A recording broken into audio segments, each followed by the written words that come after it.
Hello बच्चों, welcome to Unacademy.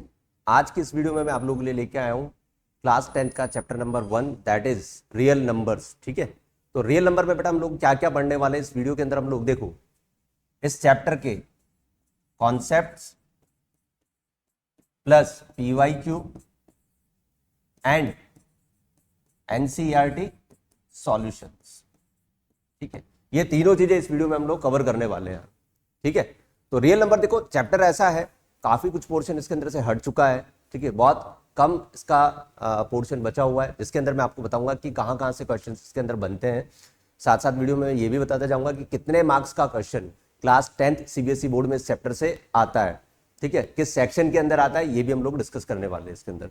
ठीक है, सारे पीवाईक्यूज के साथ साथ मैं एनसीईआरटी सॉल्यूशंस भी आप लोग कराने वाला हूं। तो स्टार्ट करते हैं चैप्टर नंबर 1 से। ठीक है, तो फर्स्ट इसका जो टॉपिक है सबसे पहला है फंडामेंटल थ्योरम ऑफ अरिथमेटिक।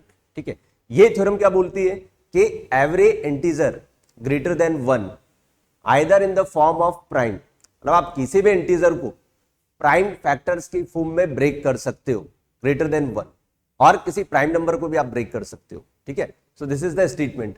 अब इसको मैं आपको एग्जांपल लेके बताता हूं। लेट सपोज 60 एक नंबर मैंने लिया 60, इसको मुझे प्राइम फैक्टर्स में ब्रेक करना है। तो क्या आप इसको ऐसे लिख सकते हो 2 मल्टीप्लाई 2 मल्टीप्लाई 3 मल्टीप्लाई 5, ऐसे लिख सकते हो।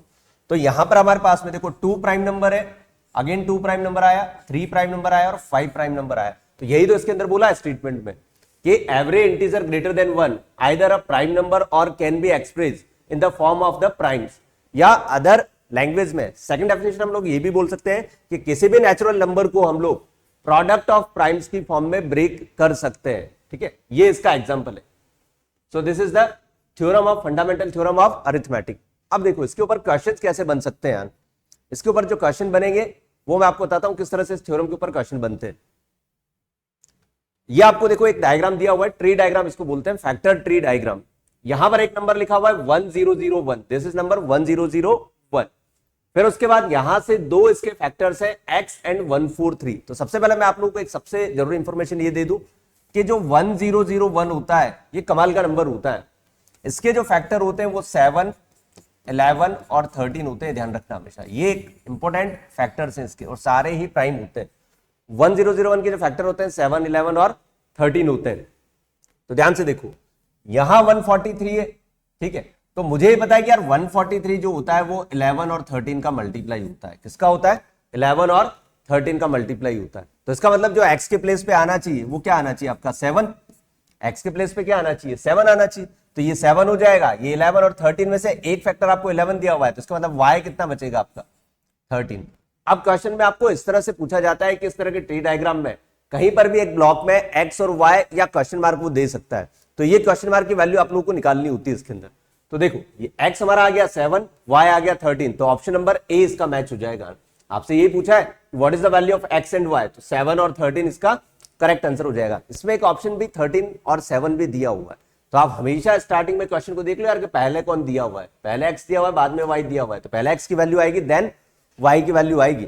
ये फैक्टर ट्री का डायग्राम होता है अरिथमेटिक थ्योरम के ऊपर। सेकंड क्वेश्चन इसी के ऊपर लेते हैं वापस।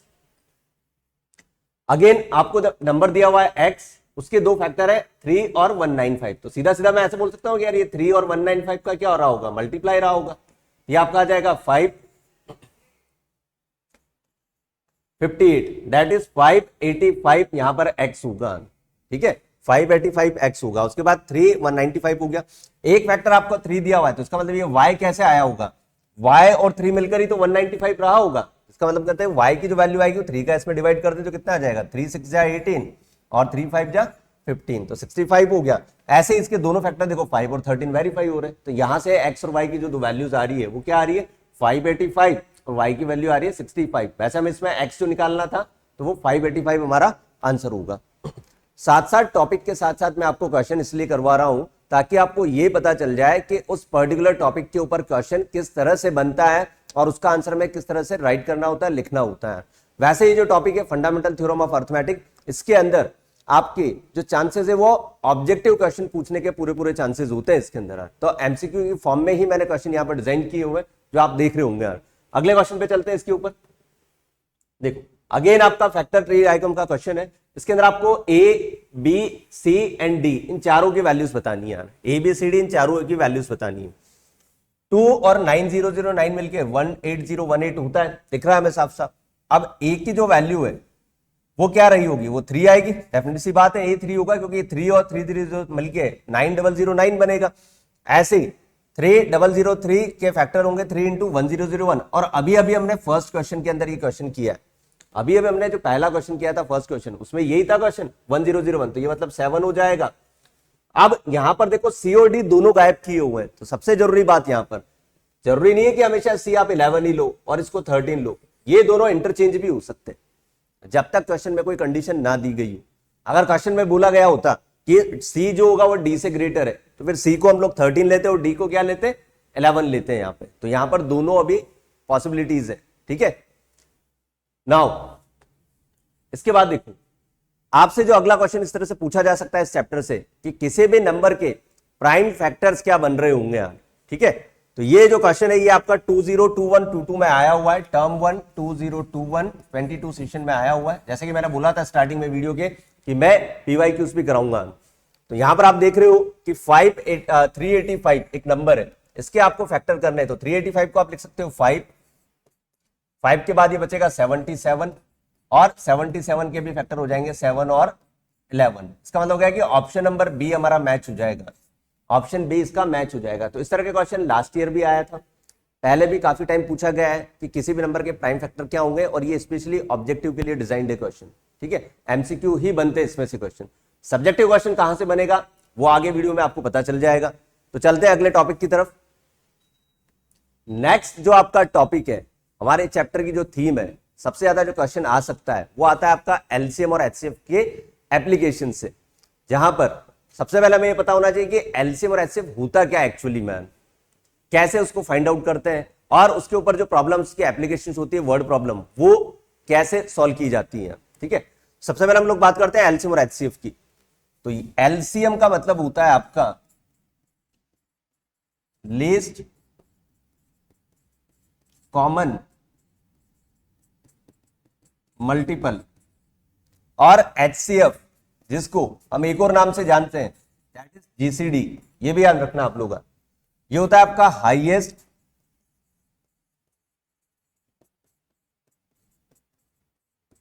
Common factor, highest common factor, ठीक है।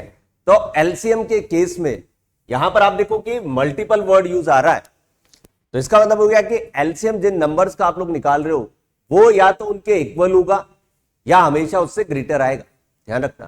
फॉर एग्जांपल अगर मैं 2 और 4 की बात करूं तो 2 और 4 का एलसीएम उन दोनों नंबर में से जो ग्रेटर होगा या तो उसके इक्वलेंट होगा या फिर उससे बड़ा ही आंसर आएगा। जैसे 2 और 4 का जो एलसीएम होता है वो 4 होता है, तो 4 2 से ग्रेटर है और 4 के इक्वल भी है, तो 4 उसका एलसीएम हो गया, ठीक है। जैसे मैंने बोला 5 और 7 का एलसीएम क्या होगा, तो 5 और 7 का जो एलसीएम आएगा वो 5 और 7 से ग्रेटर होगा हमेशा, ठीक है। तो एलसीएम हमेशा लार्ज वैल्यूज आती है। ये मैं ऐसा क्यों बोल रहा हूं, क्योंकि आगे जब एप्लीकेशन पढ़ेंगे तो ये छोटे छोटे पॉइंट आपको हेल्प करेंगे डिटरमाइन करने में कि क्वेश्चन में आपको एलसीएम निकालना है या एचसीएफ फाइंड आउट करना है। एचसीएफ इसका रिवर्स होता है उल्टा, क्योंकि इसके अंदर हम फैक्टर देखते हैं, तो किसी भी नंबर के जो फैक्टर होते हैं या तो उससे छोटे होंगे या उसका इक्विवेलेंट होगा।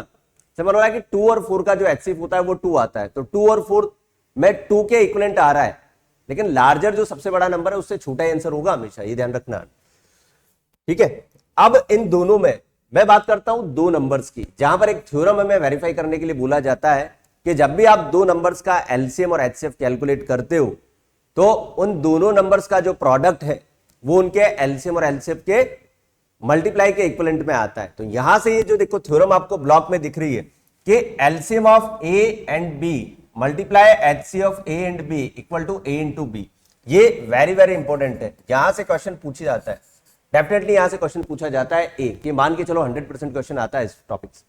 उसके बाद जो सेकंड पॉइंट इसमें दिया हुआ है, ठीक है, ये सब एनसीईआरटी में नहीं लिखा हुआ है लेकिन है सिलेबस का, तो ये छोटे छोटे पॉइंट्स आपको पता होने चाहिए। दूसरा जो इसके अंदर पॉइंट है वो है कि जो एलसीएम होगा वो ऑलवेज आपका मल्टीपल होगा कितने, एलसीएम जो होगा वो ऑलवेज मल्टीपल होगा एचसीएफ का। इसका मतलब ये हो गया कि मान लो अगर आप दो नंबर का एलसीएम कैलकुलेट कर रहे हो और उन्हीं दोनों नंबर का एचसीएफ कैलकुलेट कर रहे हो, तो जो एचसीएफ होगा वो ऑलवेज एलसीएम को डिवाइड कर देगा कंप्लीटली। तो यही यहां पर लिखा हुआ है इस थ्योरम के अंदर कि LCM is always divisible by there HCF, LCM is always divisible by there HCF, ये लिखा हुआ है।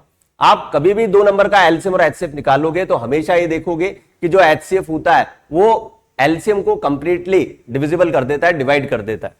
ठीक है, अब इस सेकंड वाला जो स्टेटमेंट है इसके ऊपर क्वेश्चन क्या पूछा जा सकता है, देखो ध्यान से देखना। मैं अगर आपसे बोलूं एक क्वेश्चन के अंदर कि मान लो दो नंबर से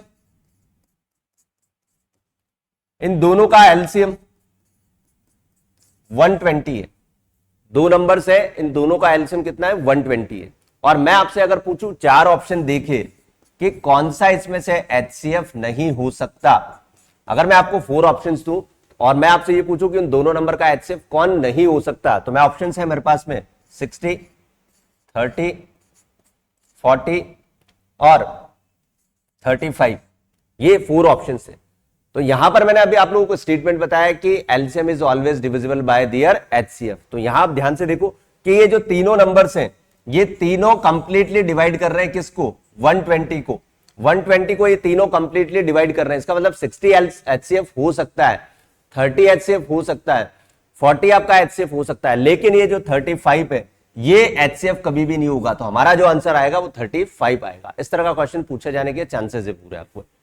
ठीक, क्लियर ये? तो ये एलसीएम और एचसीएफ के बारे में आपको पता होना चाहिए। एलसीएम हम लोग कैसे निकालते हैं, यूजिंग द प्राइम फैक्टराइजेशन। किसी भी नंबर को प्राइम फैक्टर जब हम करेंगे और उस नंबर के कॉमन जो पार्ट्स होंगे, कॉमन जो मल्टीपल्स होंगे उसको लेंगे विद हाईएस्ट पावर, वो एलसीएम होता है हमारा।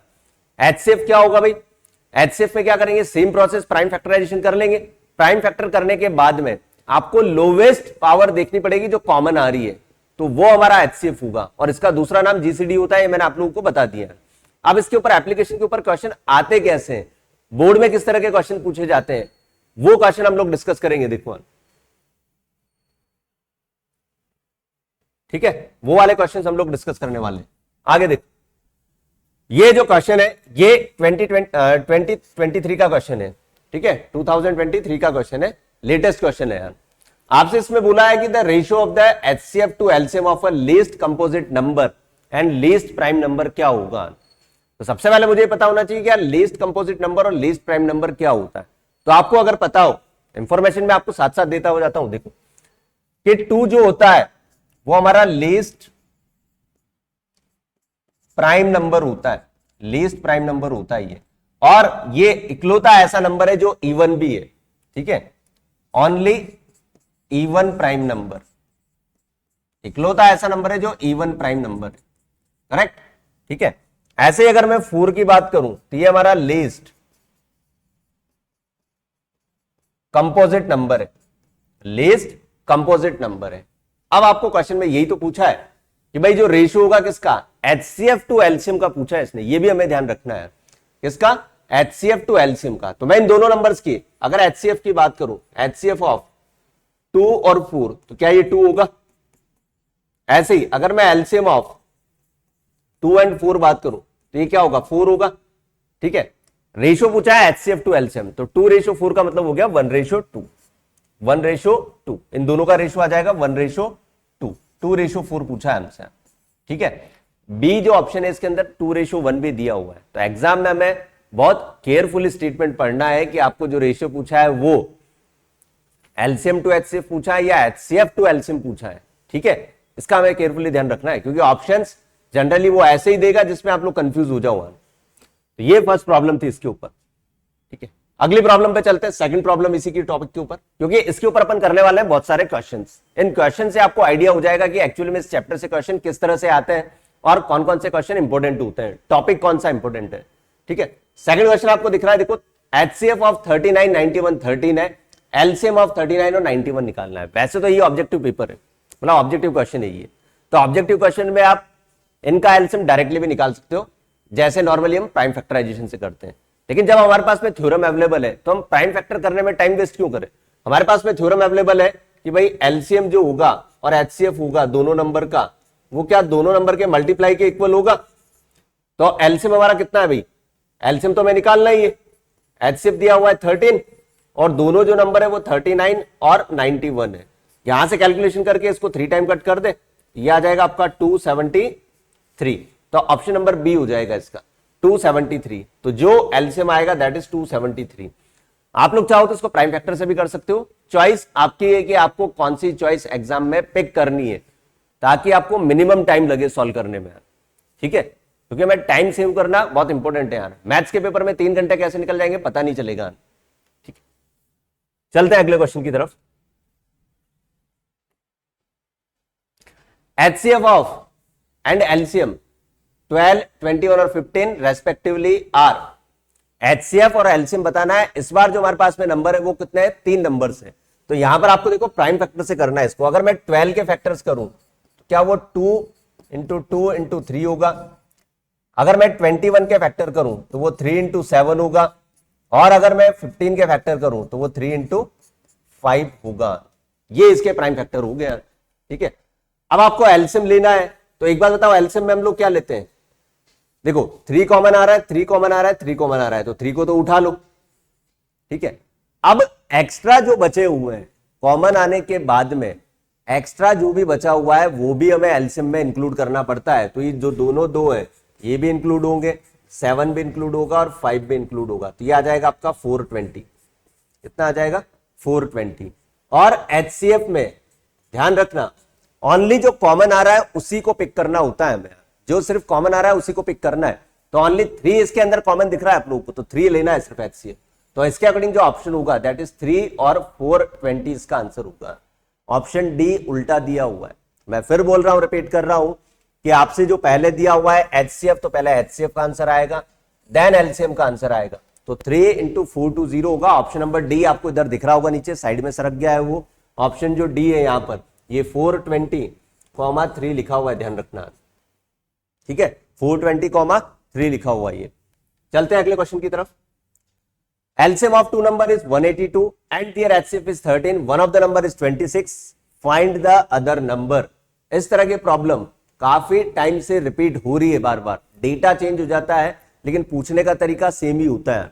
तो इस तरह के क्वेश्चन में मैं वापस रिपीट कर रहा हूं, सेम थ्योरम हम लोग अप्लाई करने वाले जो अभी मैंने आप लोगों को बताई थी, HCF into LCM equal to product of number. ये बहुत इंपॉर्टेंट थ्योरम है, यहां पर भी हम यही लगाने वाले, HCF into LCM equal to product of number.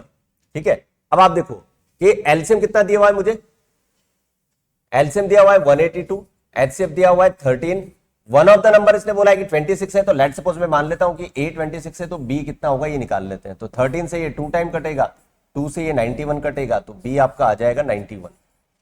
B जो अदर नंबर होगा दैट इज कितना होगा, 91 इसका अदर नंबर होगा।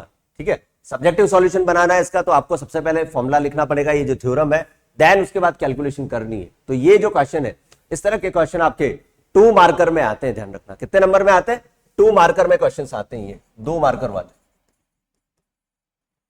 2 मार्क्स के पेपर में आते हैं। ठीक है, पेपर में जो सेक्शन बी होता है वो 2 मार्कर वाला होता है, तो वहां इस तरह के क्वेश्चन आने के पूरे पूरे चांसेस होते हैं। ठीक है, चलते हैं अगले क्वेश्चन की तरफ। LCM of 2 number is 9 times of their HCF. अब देखो प्रॉब्लम वही है, सॉल्यूशन वैसा ही हम लोग करेंगे, लेकिन जो पूछने का तरीका है, ठीक है, पूछने का जो तरीका है वो थोड़ा सा अलग है इसमें। अब इसमें क्या बोला है आपसे कि जो एचसीएफ है उससे कंपेयर करके एलसीएम को बोल रहा है कि LCM is 9 times of their HCF. तो मैं सबसे पहले इसका सॉल्यूशन अगर बनाऊं तो मैं ऐसे कर दूं, लेट एचसीएफ को एक्स मान ले, तो एलसीएम हो जाएगा कितना इसका, 9 टाइम, दैट इज 9x।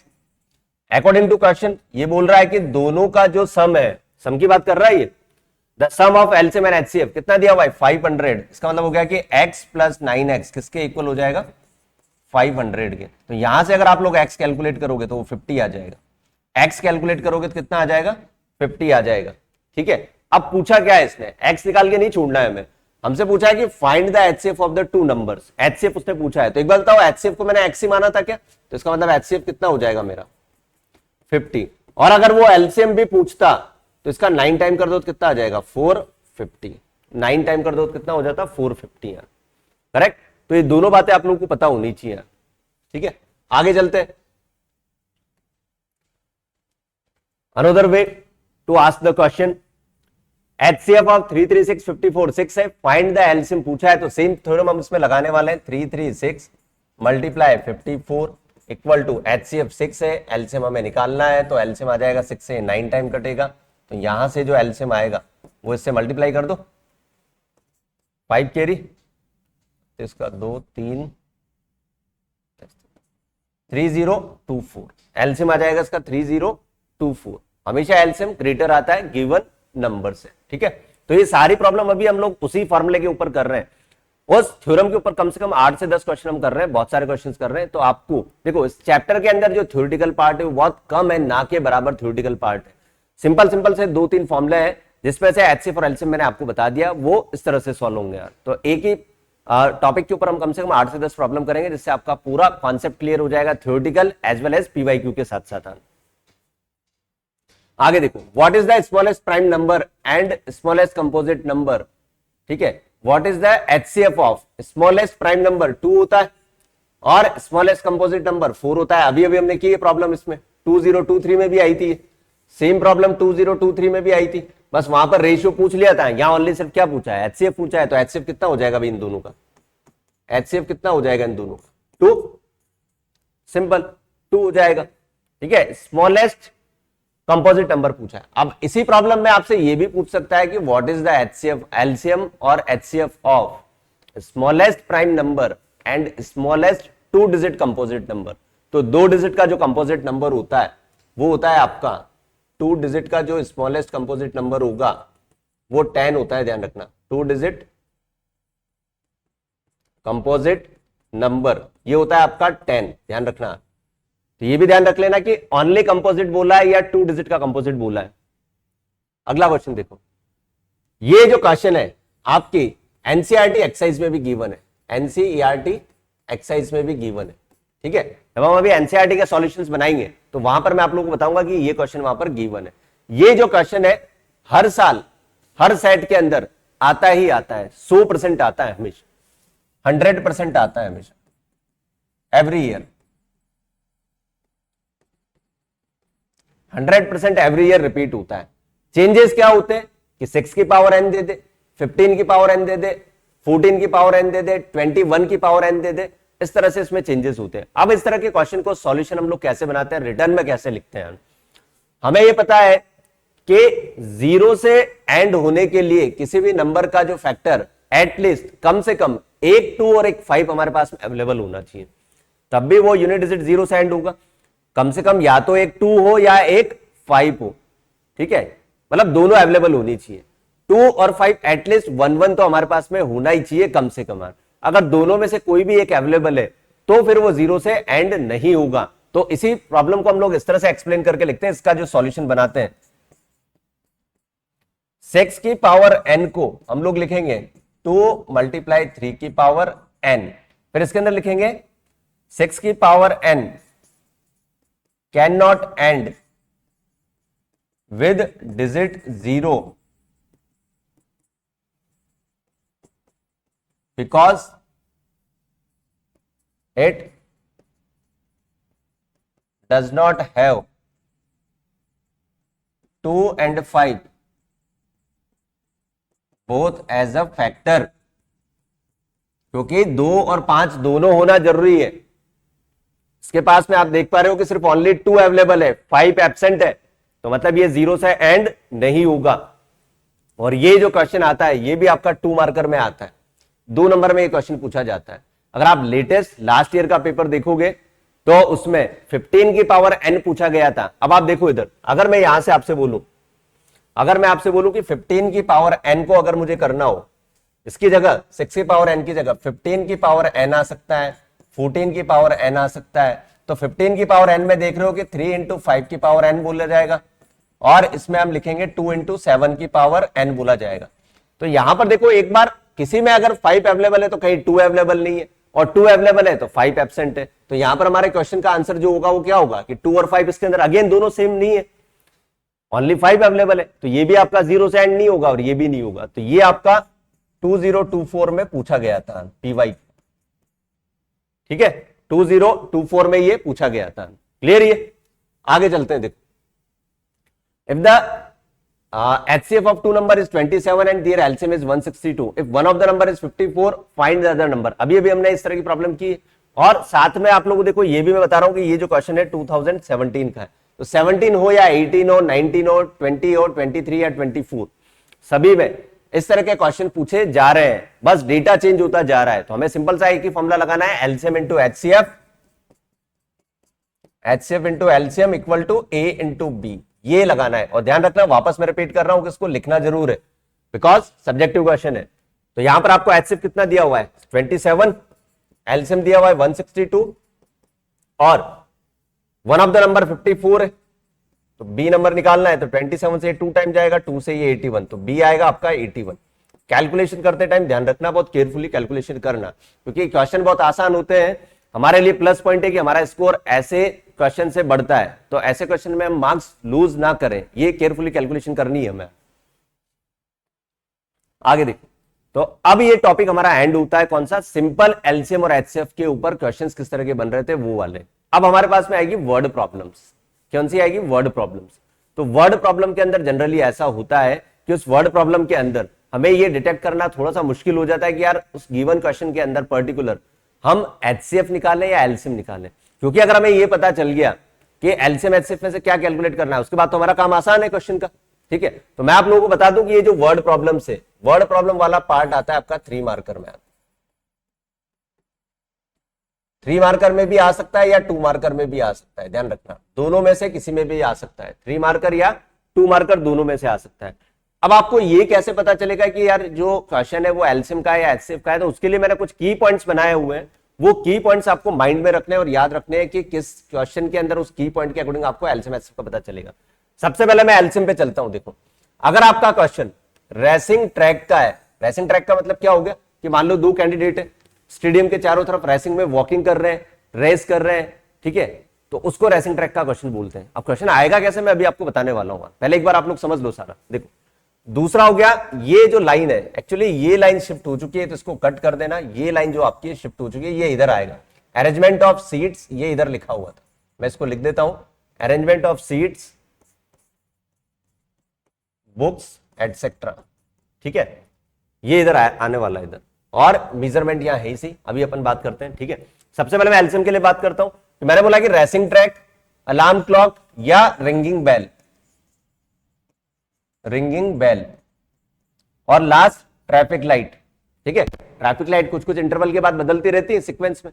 तो अगर ये 3 तरह के वर्ड्स आपके क्वेश्चन में गिवन है वर्ड प्रॉब्लम के अंदर, तो आपको ये समझ जाना है कि जो गिवन डेटा है उसका आप लोगों को एलसीएम कैलकुलेट करना है। क्या कैलकुलेट करना है, एलसीएम कैलकुलेट करना है उस डेटा का आप लोगों को। ठीक है, क्वेश्चन कैसे आएगा वो अभी जब क्वेश्चन मैं बताऊंगा तो उसमें क्लियर हो जाएगा।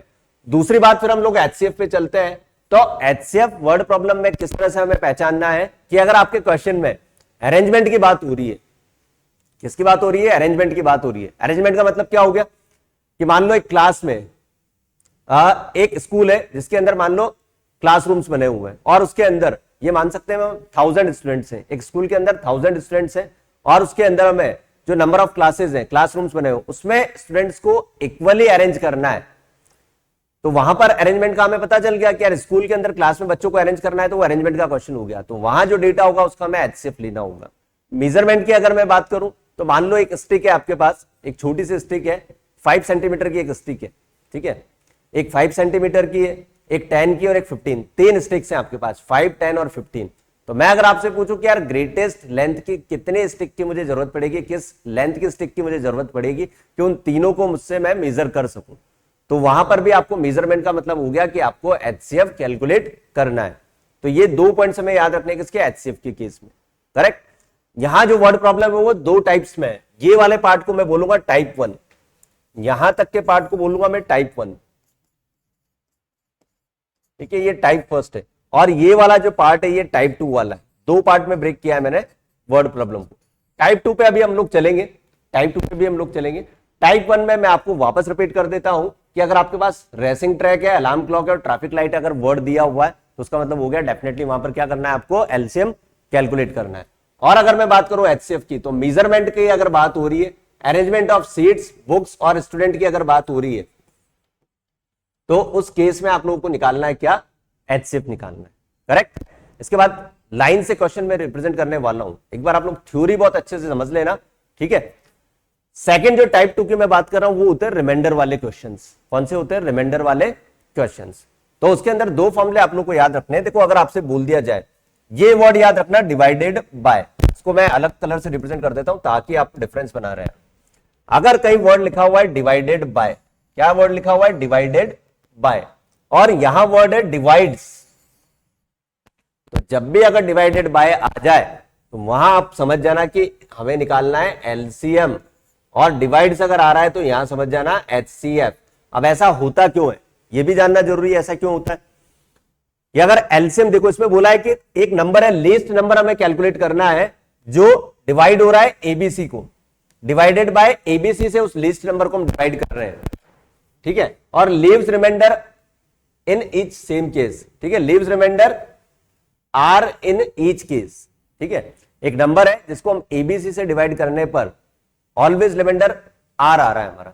तो आप मुझे ये बताओ कि एबीसी क्या उस लीस्ट नंबर से छोटे होंगे हमेशा, क्योंकि उसमें डिवाइड करने पर रिमाइंडर बच रहा है, तो मतलब जो लीस्ट नंबर हम लोग कैलकुलेट करना चाह रहे हैं वो एबीसी से ग्रेटर आएगा हमेशा। तो इसीलिए स्टार्टिंग में मैंने बोला था कि ग्रेटर का मतलब हो गया एलसीएम और स्मॉलर का मतलब हो गया एचसीएफ। तो आपको डिवाइडेड बाय आते ही क्या निकालना है? एलसीएम कैलकुलेट करना है, और डिवाइड्स का मतलब ये हो गया कि यहां पर जो लार्जेस्ट नंबर आप निकाल रहे हो दैट डिवाइड्स एबी, जिस नंबर को आप निकाल रहे हो वो डिवाइड कर रहा है एबी को, तो वो हमेशा एबी से छोटा ही होगा क्योंकि उसमें रिमाइंडर भी बच रहा है।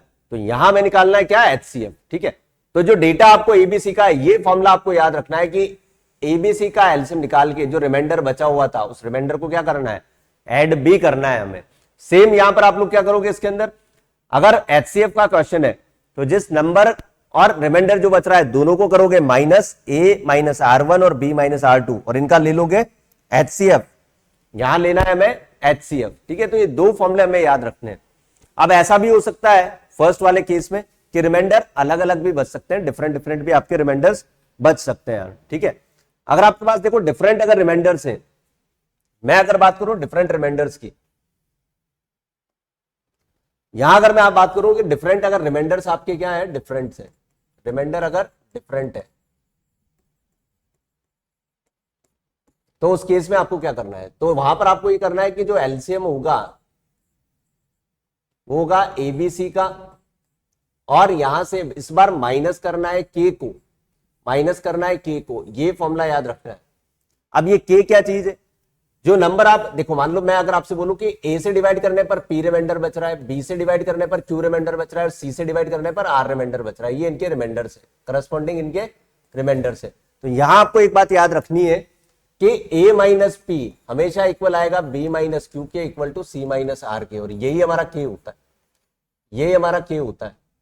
A minus P, B minus Q और सी माइनस आर, यही हमारा के होता है। जो डिफरेंस होता है जिस नंबर से डिवाइड कर रहे हो और जो रिमाइंडर आ रहा है उन दोनों का डिफरेंस ईच केस में सेम आता है, और उस के को ही हमें लास्ट में क्या कर देना है? माइनस करना है एबीसी से। तो ये बात ध्यान रखना है कि जब सेम रिमाइंडर बच रहा है तो रिमाइंडर को ऐड करते हैं लाइक दिस, और अगर आपके डिफरेंट डिफरेंट रिमाइंडर है तो जो डिफरेंस आ रहा है उसको सब्ट्रैक्ट करते हैं।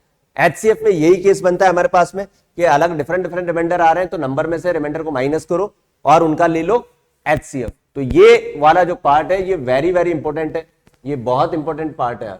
यहां से क्वेश्चन ये मान के चलो 100% आता ही आता है, 100% आता है यहां से। अब क्वेश्चन किस तरह से आते हैं हम लोग देखो अब करते हैं solve. 3 bells ring at an interval of 4, 7 and 14 minutes. All the 3 bells ring at 6 a.m. When the 3 bells will again ring together. Ringing bell, alarm clock, ये वर्ड आते ही आप लोगों को समझ जाना है यार ये जो डेटा है इसका क्या लेना है आपको, क्या लेना है इसका? एलसीएम। क्या लेना है? एलसीएम। तो आप एलसीएम ऑफ ले लो 4, 7 और 14, तो कितना आ जाएगा इसका? 28 मिनट इसका क्या आ जाएगा? एलसीएम आ जाएगा। तो 28 मिनट का मतलब क्या हो गया भाई? 28 मिनट का मतलब ये हो गया कि हर 28 मिनट के बाद में, हर 28 मिनट के बाद में क्या हो रहा है? तीनों जो बेल्स हैं, रिंगिंग बेल्स, वो तीनों एक साथ रिंग कर रही हैं। तो 28 के बाद में अगला जो टाइम आएगा, अगर उसने बोला है कि पहले अगर वो 6 बजे स्टार्ट हो रही है तो नेक्स्ट वो टाइम क्या होगा? 6 बजे। तो अगला टाइम होगा आपका 6:28। तो नेक्स्ट जो टाइम होने वाला है नेक्स्ट टाइम होगा 6:28 AM। ठीक है, ये आपको ध्यान रखना है, 6:28 AM। फिर अगर मैं आपसे ये बोलूं कि यार फिफ्थ बार, पांचवी बार वो कब रिंग करेगी, तो पांचवी बार का मतलब हो गया कि हमने ये देख लिया कि यार हर 28 मिनट के बाद में वो रिंग कर रही है, तो 5 टाइम का मतलब ये हो गया। ठीक है, 5 टाइम्स कर दो इसका। अगर एक्स्ट्रा आपसे पूछ लिया जाए कि यार पांचवी बार वो किस टाइम पर रिंग करेगी, तो आपको क्या करना है कि 28 इंटू 5 कर लेना है, तो ये हो जाएगा आपका 140 मिनट। हालांकि हमारे क्वेश्चन का आंसर इसका जो है ये आ चुका है, लेकिन एक्स्ट्रा में मैं आपको ये बोल रहा हूं कि अगर उसने बोलता है कि पांचवी बार वो कब रिंग करेगी, तो आप क्या करोगे, 28 को 5 से मल्टीप्लाई कर दो, ये 140 मिनट का मतलब हो गया आपका 2 आवर और 20 मिनट, यही हो गया। तो इसका मतलब ये हो गया भाई 120 मिनट का मतलब 2 आवर होता है कि 2 घंटे 20 मिनट के बाद वो पांचवी बार रिंग करेगी। तो जो टाइम अगर हम बात करूं तो वो जाएगा 8:20। 8:20 पर वो फिफ्थ टाइम रिंग करेगी। तो इस तरह से भी आपसे क्वेश्चन पूछा जा सकता है। तो मैंने बोला है कि कीवर्ड आपको याद रखना है, रिंगिंग बेल, अलार्म क्लॉक और रेसिंग ट्रैक, और आपका हो गया ट्रैफिक लाइट वाला पार्ट। अगला क्वेश्चन देखो, in a morning walk 3 person steps there steps 85, 90, 80, 85 and 90 respectively. What is the minimum distance each should walk so that can cover the distance in the complete step? तो कितने उनको, morning walk का मतलब हो गया कि आपको क्या निकालना है यहाँ, एलसीएम। एलसीएम ऑफ 80, 85 और 90, इसका एलसीएम निकाल लो भाई। 80 को हम लोग क्या लिख सकते हैं, 5 इंटू 2 की पावर 4, 16 पंजे 80 होता है। 85 को हम लोग क्या लिख सकते हैं, 5 इंटू 17, और 90 को हम लोग क्या लिख सकते हैं, ये हो जाएगा आपका 15 इंटू 18, तो 18 आपका हो जाएगा 2 इंटू 3 की पावर 2। ठीक है, ये हो गया। अब इसका मुझे लेना है क्या, एलसीएम। इसका मुझे लेना है एलसीएम। तो एलसीएम में मैंने आप लोग को बताया था, सबसे पहले देख लो कि यार कॉमन क्या आ रहा है, तो 555 कॉमन आ रहा है, इसको तो ले ही लो, इसको तो हम लोग ले ही लेते हैं। फिर 2 की जो हाईएस्ट पावर है वो 4 है, ये ले लो, और 3 की पावर 2 हो गया, और 17 हो गया। इन तीनों को मल्टीप्लाई कर लो, यही हमारा क्या आ जाएगा, आंसर आ जाएगा। तो तीनों को कम से कम इतने स्टेप चलनी पड़ेगी ताकि वो इक्वल डिस्टेंस कवर कर सके। क्लियर ये? What is the smallest number which is divisible by both 306 और 657? तो जैसा कि मैंने वर्ड बताया था आपको, डिवाइडेड बाय या डिविजिबल बाय एक ही बात है, ये वर्ड के ऊपर फोकस करना। और क्वेश्चन का अगर मीनिंग आप लोग सोचो कि आपको वो स्मॉलेस्ट नंबर बताना है which is divisible by both this number, मतलब ऐसा नंबर जो इन दोनों से डिवाइड हो जाए, तो मतलब क्या निकालना है आपको, एलसीएम। तो इस केस में आएगा एलसीएम ऑफ 306 और 657। ठीक है, नंबर थोड़े से लार्ज है तो इनको फैक्टराइज कर लो आप लोग। इसको हम क्या लिख सकते हैं भाई, दोनों के आप प्राइम फैक्टर कर सकते हो इस तरह से, 306 ये हो जाएगा आपका 2, 3 से कर लें डायरेक्ट, थोड़ा सा छोटा हो जाएगा, 102, अगेन 3 से कर लेते हैं, 3 3 जा 9, 3 4 जा, फिर 2 से आ जाएगा 17, और 17 इज द प्राइम, मतलब ये हो गया 1। सिमिलरली 657 का भी कर ले, इधर 657 का भी कर लेते हैं, 3 से काट दो, 3 2 जा, 3 1 जा, 3 9 जा। ठीक है, फिर अगेन 3 से हो जाएगा, और 73 इज अ प्राइम नंबर। तो इसके जो फैक्टर आए ये आए आपके 3 की पावर 2 इंटू 2 इंटू 17। ऐसे ही 6 5 7 के जो फैक्टर आए वो आए 3 की पावर 2 इंटू 73। तो इसका जो एलसीएम होगा भाई, 3 की पावर 2 तो कॉमन ही है, 2 एक्स्ट्रा आ रहा है, 17 एक्स्ट्रा आ रहा है, और 73 एक्स्ट्रा आ रहा है। इन तीनों को आप मल्टीप्लाई कर लेना, तो यहां से आपका आंसर आ जाएगा। तो वो जो स्मॉलेस्ट नंबर होगा जिसको 306 और 657 कंप्लीटली डिवाइड कर देंगे, ये हमारा आंसर होगा इसका मल्टीप्लाई करने के बाद। क्लियर? ये आगे चलते हैं, देखो 144 carton coke and 90 carton of Pepsi cans में stacked in a canteen. Question को पढ़ने पे देखो बहुत बड़ा सा क्वेश्चन दिया हुआ है, लेकिन आप लोगों को मैंने बहुत शॉर्टकट में बहुत अच्छे से समझाया है कि अगर अरेंजमेंट का क्वेश्चन आ रहा है तो आपको सीधा सीधा कुछ नहीं करना, पूरा क्वेश्चन पढ़ने की जरूरत ही नहीं है। क्या निकालना है उसका, एचसीएफ ले लो, सीधी सी बात है। तो यहां पर 144 कार्टन तो किसके है, कॉक कैंस, एंड 90 कार्टन है पेप्सी कैंस से। आपसे लास्ट लाइन में ही पूछा है कि ग्रेटेस्ट नंबर ऑफ कार्टन कितने चाहिए हमें, यहां पर सीधा इनका क्या ले लो, HCF। क्वेश्चन बहुत बड़ा था लेकिन आंसर निकला बहुत छोटा, तो 144 और 90 का जो HCF आएगा दैट इज 18। तो 18 कार्टन की आपको जरूरत पड़ेगी यार, ठीक है, 18 कार्टन की आपको जरूरत पड़ेगी यार, कौन की, स्टैक विच वी हैव, ठीक है। तो सिंपल क्वेश्चन था बहुत। नेक्स्ट जो क्वेश्चन आपको दिख रहा है यहां पर, इस चैप्टर से एक चांसेस हमारा ये बन सकता है कि केस स्टडी क्वेश्चन आ जाए। केस स्टडी क्वेश्चन आपके पेपर के अंदर 3 क्वेश्चन आपको केस स्टडी मिलते हैं, 36, 37 और 38 नंबर पे। कुछ स्पेसिफिक चैप्टर्स हैं जिसमें से ही केस स्टडी पूछे जाने के पूरे चांसेस होते हैं। मैं आपको हर चैप्टर के अंदर ऐसा बताऊंगा कि किस चैप्टर से आपके केस स्टडी के क्वेश्चन बन सकते हैं, ठीक है। तो चैप्टर नंबर 1 उस लिस्ट में शामिल है। उसके बाद नेक्स्ट जब पॉलिनोमियल वाला लेक्चर आएगा तो पॉलिनोमियल भी उस लिस्ट में शामिल होता है, ठीक है। सबसे पहले अपन बात कर रहे थे कि इसके अंदर केस स्टडी अगर पूछा जा रहा है तो क्या क्या इसके अंदर हमें करना होता है, किस तरह के क्वेश्चंस होते हैं, ठीक है। तो सबसे पहले मैं आपको पैटर्न बता दूं कि इसके अंदर 4 क्वेश्चंस होते हैं, 1, 2, 3 और 4। ऐसा जनरली होता है कि 3rd और 4 में से कोई एक हमें करना होता है, या तो ये करो या फिर ये करो, ये दोनों कंपलसरी होते हैं। या फिर कभी कभी ऐसा होता है कि 2nd और 3rd के बीच में और लगा दिया जाता है। तो 4 में से कोई भी 3 हमें करने होते हैं और इनकी मार्किंग भी इस तरह से होती है कि ये दोनों 1-1 मार्कर के होते हैं और बाकी का जो ऑप्शन वाला 2 मार्कर का होता है। तो ये जो क्वेश्चन आता है 4 नंबर का क्वेश्चन आता है, ठीक है। मैंने डायरेक्ट तीनों आपको दिए हुए, सीधे से दिख रहा है मैं कि यार क्लासरूम मैथमेटिक्स, इंग्लिश, हिंदी के जो नंबर ऑफ क्या है पार्टिसिपेंट्स हैं वो 60, 84 और 108 है। तो हमें यहां पर ध्यान देना है, देखो 60, 84 और 108 इस डेटा के ऊपर ध्यान देना है, बाकी में क्या लिखा हुआ है कोई मतलब नहीं है। क्वेश्चन पे आ जाओ डायरेक्ट। फर्स्ट क्वेश्चन में आपसे पूछा है what is the minimum number of rooms required, कितने रूम्स के रिक्वायर्ड होंगे इनको अरेंज करने के लिए। तो इसका मतलब HCF निकालना है, सीधी सी बात है। जो 60, 84 और 108 यहां ले लेते हैं इसको। इसके अगर मैं HCF की बात करूं तो इन सबके फैक्टर्स देख लो क्या क्या आ रहे हैं। ये आपका आ जाएगा आपका 36 इंटू 3,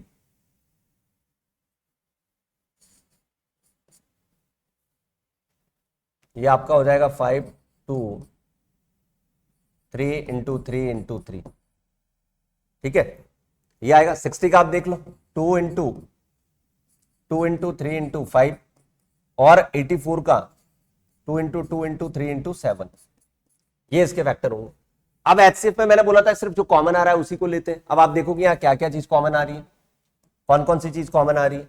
ये 2 कॉमन आ रहा है, ये वाला 2 कॉमन आ रहा है, ये 3 कॉमन आ रहा है, और कुछ कॉमन आ रहा है क्या भाई? और तीनों में कुछ कॉमन ही नहीं आ रहा। तो इसका जो HCF होगा वो कितना हो जाएगा हमारे पास में, HCF जो आएगा हमारे पास में वो आ जाएगा 2 into 2 into 3, 12 is the HCF, ठीक है। लेकिन क्या आंसर हमारा 12 होगा क्या? तो यहां ये गलती बहुत सारे स्टूडेंट्स करते हैं कि HCF निकालने के बाद पहले नंबर का क्वेश्चन का आंसर 12 देके आते हैं। आप ये देखो कि यार क्वेश्चन में आपसे पूछा क्या है, आपसे पूछा है कि कितने रूम्स रिक्वायर्ड है, जबकि जो हमने HCF लिया है वो किसका लिया है, नंबर ऑफ पार्टिसिपेंट्स का लिया है। तो 12 is not a right answer. तो आपको इस सिचुएशन में क्या करना होता है कि जब जो डेटा अलग दिया हुआ है पूछा कुछ और है, डेटा में दिया हुआ है पार्टिसिपेंट्स का और पूछा क्या है, हमसे पूछा है यहाँ पे कि नंबर ऑफ रूम कितने रिक्वायर्ड है। तो आपको कुछ नहीं करना, ये जो HCF है 12 सबका इंडिविजुअल 12 में डिवाइड करके ऐड कर दो, ये करना है बस आपको। तो यहां पर हो जाएगा हमारे पास में पहले क्वेश्चन का जो आंसर आने वाला है दैट इज ये आएगा रूम्स का नंबर ऑफ कितने रूम्स है। तो 12 5 जा, 12 7 जा और ये आ जाएगा 9। तो आंसर इसका आ जाएगा 21 रूम की हमें रिक्वायर्ड होगी यार, 21 रूम की रिक्वायर्ड होगी। इसका मतलब ये हो गया कि हमारे पास देखो 5 पार्टिसिपेंट तो कहां से आएंगे, ये पार्टिसिपेंट्स और रूम बन जाएंगे हमारे। तो 5 7 और 9 इस तरह से आपको करना होता है। दूसरे क्वेश्चन में इनका एलसीएम पूछा है तो एलसीएम आप लोग बहुत इजी से निकाल ही सकते हो यूजिंग द प्राइम फैक्टर। तो 2 2 3 तो आएगा। अब ये जो एक्स्ट्रा बचे हुए हैं इनको वापस ले लो, ये 3 आ जाएगा, 3 आ जाएगा, 5 आ जाएगा, 7 आ जाएगा, ये एक्स्ट्रा आ जाएगा, ये सेकंड क्वेश्चन होगा। और इसने बोला कि 108 को एक्सप्रेस करो प्राइम में, तो 108 को हम लोग यहाँ कर ही चुके हैं।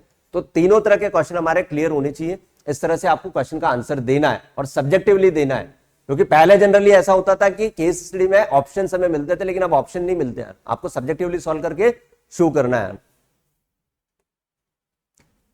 नेक्स्ट क्वेश्चन देखो, अच्छा क्वेश्चन है, अच्छा क्वेश्चन है यार। इस क्वेश्चन के अंदर बोला गया है कि ए और बी आपके दो नंबर्स हैं और वो पी और क्यू की फॉर्म में दिए हुए। A and b are the two numbers in the form of p and q, where p q are the prime numbers.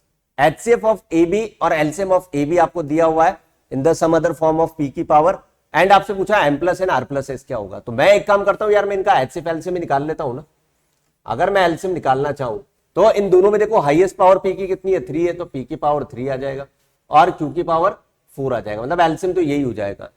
HCF की अगर मैं बात करूं तो लीस्ट पावर देखते हैं, P की पावर 2 और Q की पावर 3, और इन दोनों को जब मैं कंपेयर करता हूं तो यहां से मुझे दिखा कि एलसीएम को अगर मैं एलसीएम से कंपेयर करूं, भाई एलसीएम कहां है मेरा, ये आपका एचसीएफ हो गया एंड एलसीएम हो गया। देखो इसका कंपैरिजन इससे करो, इसका कंपैरिजन इससे करो, तो आर की जगह आपको क्या दिख रहा है 3 और एस की जगह दिख रहा है 4, करेक्ट।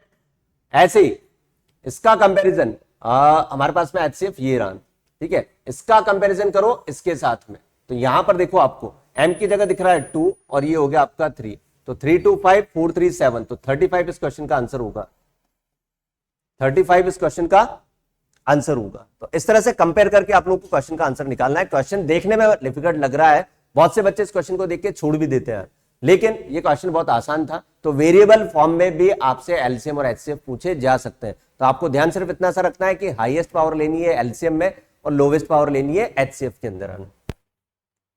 आगे देखो एसरेशन एंड रीजन, हमारे पेपर के अंदर फाइनल जो पेपर होता है उसमें 19 और 20 नंबर पे 2 क्वेश्चंस आते हैं, सीरियल नंबर 19 और 20 नंबर पे 2 क्वेश्चन आते हैं एसरेशन और रीजन के फाइनल पेपर में, ठीक है। फाइनल पेपर में 19 और 20 नंबर पे 2 क्वेश्चन आते हैं एसरेशन रीजन के। एसरेशन रीजन में क्या होता है कि 2 जो ऑप्शन है सबसे ज्यादा कंफ्यूजिंग होते हैं, ऑप्शन नंबर ए और बी। हमें ये देखना होता है कि स्टेटमेंट 1 मतलब दैट इज एसरेशन वो ट्रू है या नहीं है, और statement second that is reason वो ट्रू है या नहीं है। अगर आपके दोनों ट्रू है तो दोनों ऑप्शन ए और बी में मिल जाएंगे, लेकिन ए और बी ऑप्शन में डिफरेंस ये है कि reason is a correct explanation of assertion और नॉट। तो ऑप्शन नंबर ए में एक्सप्लेनेशन करेक्ट होती है और ऑप्शन बी में नहीं होती, ये हमें ध्यान रखना होता है। देखो 1 बाय 1 हम लोग डिटेक्ट करते हैं।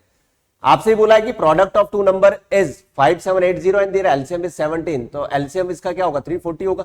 तो मैं अगर इसको और इसको मल्टीप्लाई कर दूं तो क्या इसके इक्विवेलेंट आना चाहिए आंसर, क्योंकि थ्योरम यही बोलती है HCF into LCM equal to product of number, ठीक है। तो इन दोनों को जब आप मल्टीप्लाई करते हो 17 और 340 को, तो यहां जब मल्टीप्लाई करोगे तो 5780 आंसर आ जाएगा। इसका मतलब ये हो गया कि ये वाला स्टेटमेंट बिल्कुल करेक्ट है यार। फिर रीजन में ये बोला गया है कि HCF is always a factor of LCM, जिस स्टेटमेंट मैंने आपको एक पॉइंट लिखवाया था, तो ये भी करेक्ट है।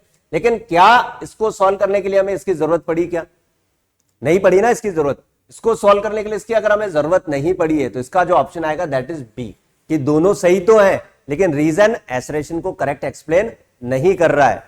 आई बात समझ में, ठीक है। चलते हैं अगले क्वेश्चन की तरफ। द रेशियो ऑफ एलसीएम और LCM least composite and least prime number, ये कर चुके हैं अपन क्वेश्चन, ठीक है। LCM of least composite, LCM हमारा 4 आया था और एचसीएफ आया था 2, तो 4:2 का मतलब हो गया इस बार 2:1। तो क्वेश्चन भी रिपीट होते हैं। देखो 23 में आया था क्वेश्चन लेटेस्ट, ये इससे पहले 22 में आ चुका है, 21 22 के सेशन में भी आ चुका है, तो पीवाईक्यू भी रिपीट होते हैं। आगे देखो सेम क्वेश्चन है, इस तरह की प्रॉब्लम वापस हम लोग कर चुके हैं। x into 18 equal to 2 into 36, यहां से x जो आएगा वो 4 आ जाएगा, सिंपल सी कैलकुलेशन है, 18 से 2 टाइम कट जाएगा, ठीक है। तो इस तरह की प्रॉब्लम बहुत पूछी जा रही है। सम ऑफ द 2 नंबर, ये भी आपका एक इंपॉर्टेंट क्वेश्चन है, वेरी इंपॉर्टेंट, ठीक है। लास्ट ये जो आपका पूछा गया था ये 21-22 सेशन में पूछा था, इसके बाद ये वाला क्वेश्चन नहीं पूछा गया है। तो बी प्रिपेयर 2025 में जब आप लोग एग्जाम दोगे तो वहां पर ये क्वेश्चन पूछा जा सकता है, ठीक है, पेयर्स वाला क्वेश्चन। इस तरह के क्वेश्चन में करना क्या होता है, देखो सबसे पहले आपको दिया हुआ है कि HCF मेरे पास में 81 है, ठीक है। तो और आपको दिया हुआ है कि सम ऑफ 2 नंबर्स का सम, अगर ए और बी नंबर्स है उनका सम दिया हुआ है 1 to 15। आपसे पूछा है कि ऐसे कितने पेयर बन सकते हैं जो सम आपका 1 to 15 दे दे और HCF 81 दे दे। तो इस तरह की प्रॉब्लम में हमेशा ध्यान रखना है कि आपको स्टेप यहां से सॉल्व करना होता है कि लेट ए को आप मान लो 81x और बी को आप मान लो 81y, ठीक है। ये कॉन्सेप्ट आपने पढ़ा होगा। 81x और 81y का मतलब ये हो गया कि अगर इन दोनों का भी HCF अगर मैं लेता हूं तो 81 कॉमन आ रहा है और ये 81 एचसीएफ आ जाएगा। इसके साथ में क्या मल्टीप्लाई रहा होगा वो मुझे पता नहीं है, तो उसके लिए मैंने एक में x मान लिया, एक में y मान लिया। According to question a plus b आपको दिया हुआ है 1215, तो इसका मतलब हो गया 81x 81y इक्वल टू 1215। तो यहां से x प्लस वाई जो आने वाला है दैट इज 15 आने वाला है।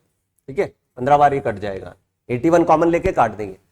अब आपको पेयर बताने, देखो पेयर्स बताने, तो आपको करना क्या है कि x और y की कौन कौन सी वैल्यूज पॉसिबल है। अगर x 1 हो गया तो ये 14 हो जाएगा, ये 2 हो जाए तो ये कितना हो जाएगा 13, 3 पे 12, 4 पे हो जाएगा ये 11, 5 पे हो जाएगा अपना 10, 6 पे हो जाएगा आपका 15 है ना, 9, 7 पे हो जाएगा 8, और यहां से वापस देखो 8 और 7 आ जाएगा, और पीछे वापस यही नंबर रिपीट होना स्टार्ट हो जाएंगे।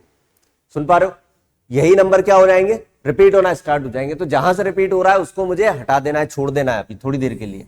जहां से रिपीट होना स्टार्ट हो रहा है वहां से मुझे छोड़ देना है। अब इसके अंदर आपको करना क्या है, देखो क्या सारे पेयर हमारे बनेंगे क्या? अगर आप काउंट करो तो 1 2 3 4 5 6 और 7, 7 पेयर बन रहे हैं, और साथ ही इसके उल्टे 7 + 7 14 इसके पेयर बन रहे हैं। लेकिन सारे पेयर इसके अंदर अवेलेबल नहीं होंगे, हमें उन्हीं पेयर को कंसीडर करना है जो को प्राइम है, जिनका जीसीडी 1 है, एचसीएफ 1 है। तो 1 और 14 का एचसीएफ 1 होता है, सेलेक्ट ये रिजेक्ट हो जाएगा क्योंकि 3 और 12 को प्राइम नहीं है, ये सेलेक्ट हो जाएगा, ये रिजेक्ट होगा, ये रिजेक्ट होगा, ये सेलेक्ट होगा, करेक्ट। तो ऐसे कितने पेयर हो गए 1 2 3 एंड 4 पेयर हमारे पास में हो गए। तो ये जो क्वेश्चन है इसका आंसर आएगा 4, 4 ऐसे पेयर बनेंगे। अब आप बोलोगे सर आपने अभी बोला है कि 4 इसके रिवर्स भी तो पॉसिबल होंगे, तो 8 होने चाहिए ना आंसर। तो वो 8 आंसर कब होता है, जब अगर आपके पास क्वेश्चन में लिखा हो कि फाइंड ऑर्डर्ड पेयर, अगर वर्ड लिखा होता ऑर्डर्ड पेयर फाइंड करो तो रिवर्स वाले केस भी काउंट करने हैं, अदरवाइज आपको रिवर्स वाले केस को इग्नोर करना है। तो 4 इस क्वेश्चन का आंसर होगा, 4 पेयर बनेंगे ऐसे, और ऑर्डर्ड पेयर अगर बोलता तो फिर 8 आंसर होता, 4 का डबल 8 कर देते। तो this is the very important question. इस क्वेश्चन को पॉज करके आप लोग दोबारा कोशिश करना सॉल्व करने की। यार आगे देखो, the LCM of prime numbers p and q where p is greater than q is 2 to 1, find the value of 3p minus q। ठीक है, the LCM of 2 prime numbers, 2 prime number का LCM हमेशा उनका multiply होता है, ये बात ध्यान रखना।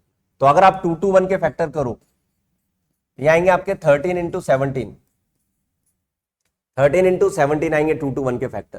ठीक है, तो इनमें से कोई एक p होगा और एक q होगा। बोला है कि p q से बड़ा है, तो ये आपका p हो जाएगा और ये आपका क्या हो जाएगा q। बस वैल्यू निकाल लो 3p माइनस q की, तो 3 into 17 माइनस 13, तो ये हो जाएगा 51 माइनस 13, 11 में 3 जाएंगे 8, तो 38 आंसर होना चाहिए इसका। 38 इस क्वेश्चन का आंसर होना चाहिए, 38 इज द करेक्ट आंसर। ठीक है, तो ये भी एक अच्छा क्वेश्चन था। इसके अंदर कॉन्सेप्ट ये था कि LCM of 2 prime number is always product of their numbers. ठीक है, क्लियर। ये आगे वाले चलते हैं, देखो A sweet shopkeeper prepared 396 gulab jamuns and 342 rasgullas. He packed into the containers. Each container consists, पूरी लाइन पढ़ लो, क्वेश्चन को पढ़ के समझ में आ ही गया होगा कि अरेंजमेंट का क्वेश्चन है, अरेंज करना है आपको कंटेनर्स में। आपसे पूछा है कि find the number of pieces he should be put in the each box so that the number of boxes are least. कितने पीसेस की जरूरत पड़ेगी, तो सीधा सीधा इन दोनों का क्या निकाल लेना है, एचसीएफ। इन दोनों का क्या निकालना है, एचसीएफ। तो 396 और 342, इन दोनों का आप लोग एचसीएफ निकाल देना, वही आपका क्या होगा, आंसर होगा। तो इतने इतने पीसेस आपको, और इसने बोला है कि ईच काइंड के पूछे, find the number of pieces, total piece पूछे। और अगर ये पूछता मान लो कितने बॉक्सेस की मुझे जरूरत होती, तो बॉक्सेस क्या करते हैं आप लोग, जो एचसीएफ आंसर आता है इन दोनों में इंडिविजुअल डिवाइड करके ऐड कर देते, तो उससे आपको नंबर ऑफ बॉक्सेस पता चल जाते हैं। ठीक है, चलते हैं अगले क्वेश्चन की तरफ। Find the largest possible positive integer divides to 125, 162, 259 and leaves remainder to 567। ठीक है, अब यहां पर देखो, find the largest possible number positive integer that divides 125, लिखा हुआ है that divides, तो इस वर्ड का मतलब मैंने आपको बताया था एचसीएफ निकालना है, एचसीएफ निकालना है। आपको फॉर्मूला वहां लिखा हुआ था a minus R1 b minus R2, अब c भी आ गया तो c माइनस R3 हो जाएगा। तो इस क्वेश्चन में आपको एचसीएफ जो निकालना है वो किस किस का निकालना है। सबसे पहले आप 125 में से क्या करोगे, 5 को माइनस कर दो, 162 में से 6 को माइनस कर दो और 259 में से 7 को माइनस कर दो, तो एचसीएफ जो निकालोगे आप 120 का 156 और ये हो जाएगा 252। इसका आपको एचसीएफ निकालना है, ठीक है, इसका आप लोगों को एचसीएफ निकालना है। तो एचसीएफ आई थिंक इसमें से मेरे हिसाब से जो आना चाहिए आंसर वो आपका आएगा, देखो 12 इसको कट कर रहा है, 12 ये हो जाएगा आपका 12, ठीक है, यहां भी कट कर रहा है, हाँ तो 12 आना चाहिए इसका आंसर, ठीक है, इसका जो एचसीएफ आएगा वो 12 आ जाएगा। लेकिन अगर सब्जेक्टिव क्वेश्चन अगर ये है तो आपको 120, 156 और 252 के प्राइम फैक्टर शो करके बताने हैं, ध्यान रखना। सब्जेक्टिव क्वेश्चन में हमेशा एलसीएम एचसीएफ अगर आप निकाल रहे हो तो उसके प्राइम फैक्टर करके जरूर बताना, ठीक है, क्लियर ये। तो ये आपका एलसीएम और एचसीएफ के ऊपर ये पहला क्वेश्चन हमारे पास में आया। उसके बाद में again same approach, greatest number which divides, वापस लिखा हुआ है डिवाइड्स पे, तो डिवाइड्स का मतलब क्या हो गया, अगेन एचसीएफ, अलग अलग रिमाइंडर आ रहे हैं तो माइनस कर दो, 85 में से 1 माइनस करो और 72 में से 2 माइनस करो, यहां आ जाएगा 84 और यहां आ जाएगा आपका 70, ठीक है। तो सीधा सीधा दिख रहा है कि इनका जो एचसीएफ होगा वो 14 होगा, ठीक है, 14 होगा, 14 दोनों को डिवाइड कर देते, तो 14 इस क्वेश्चन का आंसर होगा, ठीक है। Now we are moving to the next part, that is the last part of this chapter. 3 parts में चैप्टर डिवाइड था। पहला आपको मैंने बताया फंडामेंटल थ्योरम ऑफ अरिथमेटिक, दूसरा मैंने आपको बताया एलसीएम एचसीएफ एंड उसकी word problem that is application, और थर्ड जहां से 100% क्वेश्चन पूछा जाता है रैशनल नंबर को प्रूफ करना, तो ये भी आपका 100% एवरी ईयर रिपीट होता है, every year repeat, every year repeat होता है। देख पा रहे हो कि 2023 का क्वेश्चन। अब इस तरह के क्वेश्चन को हम लोग कैसे सॉल्व करते हैं, आप किसी भी एक क्वेश्चन को सॉल्व करना सीख लो, उसी के स्टेप्स को आपको रिपीट कर करके, चाहे वो √5 हो, √7 हो, √11 हो, सब में एक ही अप्रोच आपको लगानी है। तो सॉल्व कैसे करना है ध्यान से देखना। आपको क्या करना है कि जो √3 को रैशनल प्रूफ करना है तो उसको रिवर्स एज्यूम कर लो, लेट √3 बी रैशनल, √3 भी रैशनल। अगर √3 रैशनल है तो इसको p/q फॉर्म में लिखा जा सकता है, where p and q are coprime, ये लाइन लिखना जरूरी है। p और q क्या होंगे, को प्राइम होंगे। इतना लिखने के बाद में यहां से आप बोलोगे कि यार p इक्वल टू क्या बन गया, √3q, p equal to √3q, दोनों तरफ कर दो स्क्वायरिंग, दोनों तरफ कर दो स्क्वायरिंग, तो ये हो जाएगा आपका p² equal to 3q square. Equation number 1 दी, तो यहां से ये इंप्लाइज हो रहा है कि p² इज डिविजिबल बाय 3। भाई 3 अगर फैक्टर आ रहा है तो मैं ऐसा बोल सकता हूं कि p² जो होगा वो 3 से डिविजिबल होगा। That means p is also divisible by 3। इसका मतलब ये हो गया कि p भी 3 से डिविजिबल होगा। इसका मतलब मैं p को ऐसा लिख सकता हूं, अगर ये 3 से डिविजिबल है तो p को हम लिख सकते हैं p equal to 3r, where r is the integer, r is integer. भाई 3 से अगर वो डिवाइडेड हो सकता है तो 3 का फैक्टर होगा कुछ ना कुछ, ठीक है, तो 3r मैंने लिख दिया। अगेन आप करो यहां पर स्क्वायरिंग, अगेन आप करो यहां पर स्क्वायरिंग, तो स्क्वायरिंग करने पे ये हो जाएगा आपका p² equal to 9r²। Equation 2 from 1 and 2 से क्या इंप्लाइज हो रहा है, फ्रॉम इक्वेशन 1 एंड 2 से क्या इंप्लाइज हो रहा है कि भाई p² की दोनों वैल्यूज है, तो मैं ऐसा बोल सकता हूं कि 3q² जो होगा वो 9r² के होगा। 3 से 3 बार काट दें इसको, तो q² इक्वल टू कितना आ जाएगा आपका 3r², q² इक्वल टू कितना आ जाएगा 3r²। तो इसका मतलब ये हो गया कि वापस मैं ऐसा बोल सकता हूं कि यार q² इज डिविजिबल बाय 3, तो q is also divisible by 3। अब देखो यहां से मेन स्टार्टअप यहीं से होता है, लास्ट जो एंडिंग है वो यहीं से स्टार्ट होगी कि एंड कैसे करना है क्वेश्चन को। आपको इतना करने के बाद में यहां से ये 2 लाइन से आपको बिल्कुल पता चल गया होगा कि p 3 से डिवाइड हो सकता है और q ये भी 3 से डिवाइड हो सकता है।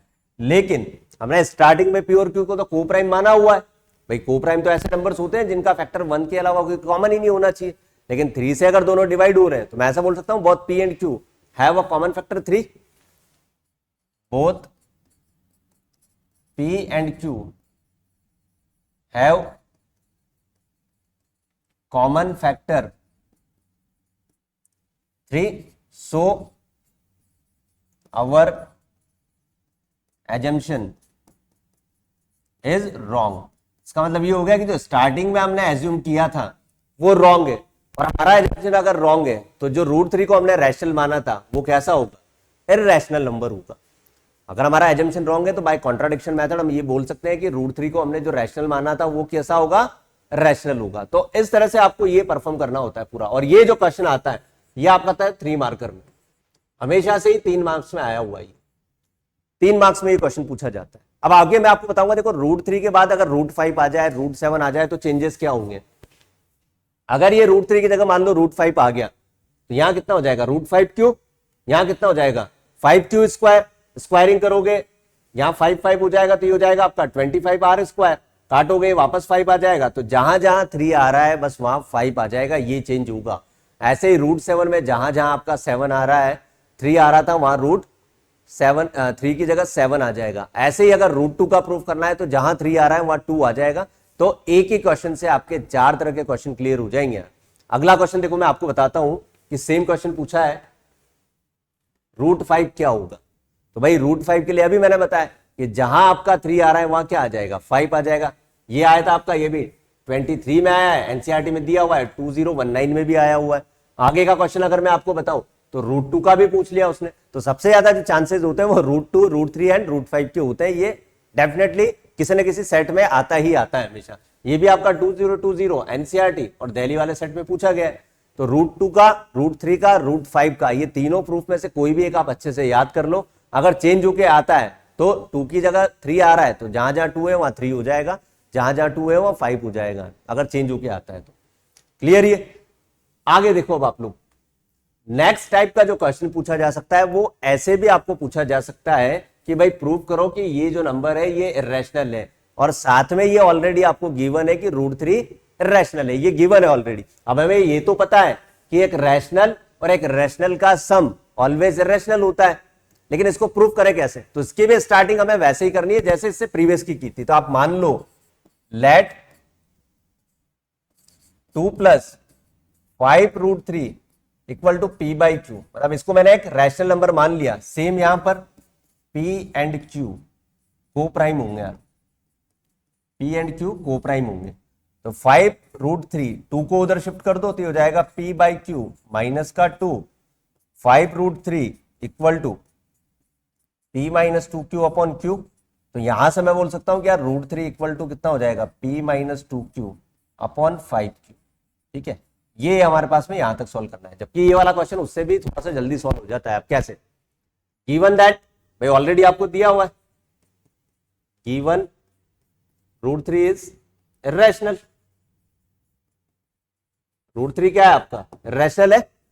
अगर आपका √3 इररेशनल है तो ये कैसे पॉसिबल हो सकता है भाई कि इररेशनल नंबर रैशनल के इक्वल हो जाए, क्योंकि p और q को अगर मैंने को प्राइम माना है तो मतलब ये दोनों इंटीजर्स हैं, और इंटीजर वैल्यू जब आप पुट करोगे तो ये तो रैशनल होने ही वाला है। तो हम यहां लिखेंगे irrational number not equal to rational number, rational number. तो सेम लाइन वापस वही, आवर एजम्पशन इज रॉन्ग और 2 + 5√3 इज अ रैशनल नंबर। तो इस तरह के क्वेश्चन में इससे आपको सॉल्व करना है। ये 2019 का है। अभी जो क्वेश्चन आया था वो 7 + 4√2 या 3 का ऐसे कुछ आया था। ये आया था आपका 2024 में। 24 का मतलब हो गया जो फेब में एग्जाम हुआ था 10th वाले बच्चों का, ये मतलब है उसका 2024 का। तो ये आपका क्वेश्चन आया था, इस तरह से ही दिया था और साथ में बोला था कि given √2 is irrational, √2 is irrational. इस तरह से आपको इस क्वेश्चन को सॉल्व करना होता है। तो 2 तरह के क्वेश्चन है, या तो इंडिविजुअल रूट आ जाए या फिर आपके पास में इंडिविजुअल रूट के साथ में कोई नंबर अगर आपको ऐड करके दिया हो तो उसका प्रोसेस ये होता है करने का, मतलब इसका सॉल्यूशन उससे भी आसान होता है। और ये भी आपका 3 मार्कर में पूछा जाता है, ये भी 3 नंबर में ही आएगा, ये ध्यान रखना। ठीक है, चले भाई आगे। अब देखो, ये हमारा चैप्टर का थ्योरी वाला पार्ट कंप्लीट होता है, प्लस उसके साथ में हमने बहुत सारे क्वेश्चंस किए, और सबसे बढ़िया प्लस पॉइंट ये है कि हमने PYQs किए हैं सबसे ज्यादा। तो PYQ करने से सबसे बढ़िया फायदा ये होता है कि आपको क्वेश्चन का पैटर्न पता चल जाता है कि किस तरह के क्वेश्चन एग्जाम में पूछे जाते हैं। पुराने क्वेश्चन से लेकर लेटेस्ट तक सारे क्वेश्चन मैंने डिस्कस करवाए हैं 2023 तक के। जिसमें पुराने पैटर्न के भी थे और नए पैटर्न के भी क्वेश्चंस थे, और कहाँ कहाँ किस सेक्शन में क्वेश्चन आता है, कितने नंबर का आता है, वो भी मैं आपको बताते हुए जा रहा हूँ साथ साथ। तो हर चैप्टर में मैं आपको ऐसे बताता हुआ जाऊंगा ताकि आप एक आइडिया लेके चलो कि यार सेक्शन बी में कहाँ किस चैप्टर से क्वेश्चन आते हैं, सी में कहाँ से आएंगे, डी में कहाँ से आएंगे, 5 नंबर के क्वेश्चन किस चैप्टर में से आएंगे, वो भी मैं आपको बताता चलूंगा।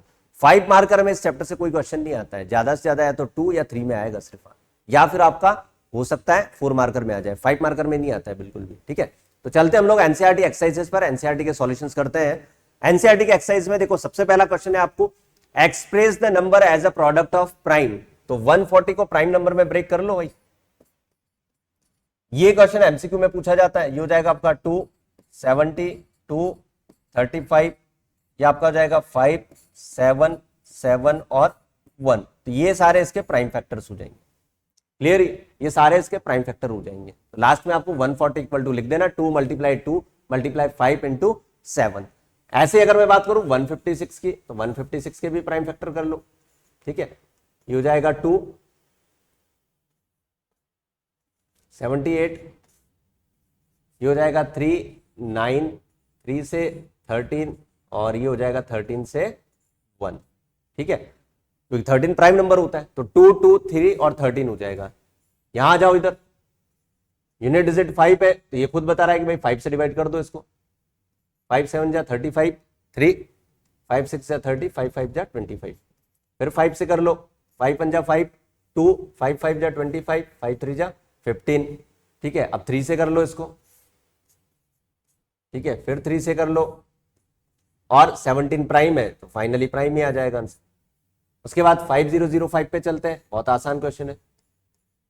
लेकिन अगर स्टार्टिंग में मैं आपको वो बात नहीं बताता तो फिर इसके आपको फैक्टर करना थोड़ा सा भारी पड़ जाता है। मैंने आपको स्टार्टिंग में बता दिया था कि 1001 एक ऐसा नंबर है जिसके वेक्टर 7, 11 और 13 होते हैं। इसका मतलब ये 7 आएगा, यहाँ से ये 143 हो गया, फिर 11 आएगा, फिर 13 होगा, और 13 और ये 1 होगा। करेक्ट, 7429। अब देखो जैसे जैसे नंबर बड़े होते जाते हैं वैसे उसमें थोड़ी सी प्रॉब्लम हो सकती है करने के लिए, कि आपको उसमें डिविजिबिलिटी रूल याद होनी चाहिए।